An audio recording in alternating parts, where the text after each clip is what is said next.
நாங்கள் மட்டக்களப்பு மாவட்ட விவசாயிகள் சார்பாக இன்று இந்த ஊடக சந்திப்பிலே இணைந்திருக்கின்றோம். உண்மையிலே இந்த நாட்டினுடைய ஆட்சியாளர்கள் கடந்த காலங்களில் ஒப்பிடுகையில் எதிர்க்கட்சியில் இருக்கும்போது விவசாயிகளுக்காகவும் தொழிற்சங்கங்களுக்காகவும் ஒரு இடதுசாரி கட்சியாக இருந்து கொண்டு குரல் கொடுத்து பாரிய அளப்பெரிய சேவையினையும் இந்த நாட்டினுடைய முதுகெலும்பாக திகழ்ந்து கொண்டிருக்கக்கூடிய விவசாயிகளினுடைய எதிர்கால வாழ்க்கைக்காகவும் அரும்பாடுபட்டு உழைத்தார்கள். அதனால்தான் இன்றைய இளைஞர்கள் அப்போது இருந்த எதிர்க்கட்சியில் இருந்த இன்றைய ஆட்சியாளர்களை ஆட்சிக்கு கொண்டு வருவதற்காக பாடுபட்டார்கள்.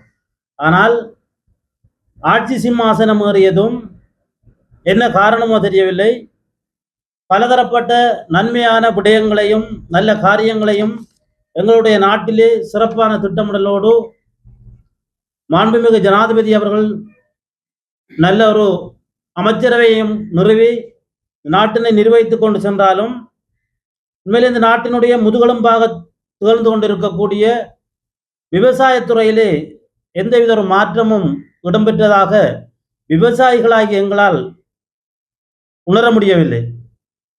குறிப்பாக இந்த நாட்டிலே பார்த்தால் 2025ஆம் ஆண்டு நெல் உற்பத்தியில் 5.05 மில்லியன் மெட்ரிக் டன் உற்பத்தி செய்யப்பட்டிருந்தது. இருந்தாலும் 2024ஆம் ஆண்டு ஒப்பிடும்போது 7.6% அதிகரித்திருக்கின்றது. ஆனால் விளைச்சல் அதிகரித்த வேளையிலும் 2 ஆண்டுகளோடு ஒப்பிடும்போது 152.6% கூடுதலான இறக்குமதியினை தற்போதைய ஆட்சியாளர்கள் அரிசி இறக்குமதியினை செய்திருக்கின்றார்கள். ஆகவே இதனால் தற்பொழுது மட்டக்களப்பு மாவட்டத்திலே நெல் வாங்குவதற்கு என்று சொல்லி யாரும் வரவில்லை. இதை கேலியாக சொல்லுகின்றார்கள். பீகோக் இருக்கா என்றுதான் கேட்கின்றார்கள். ஆகவே எங்களுடைய அடிமட்டத்தில் இருக்கின்ற மக்கள் பீகோக் கண்டா என்னென்று சொல்லி யோசிக்கிறார்கள். ஆகவே நெல் இருக்கா என்று கேட்பதை விட கோழித்தீன் இருக்கா என்று சொல்லி கேட்கின்ற நிலைமை மாற இருக்கின்றது.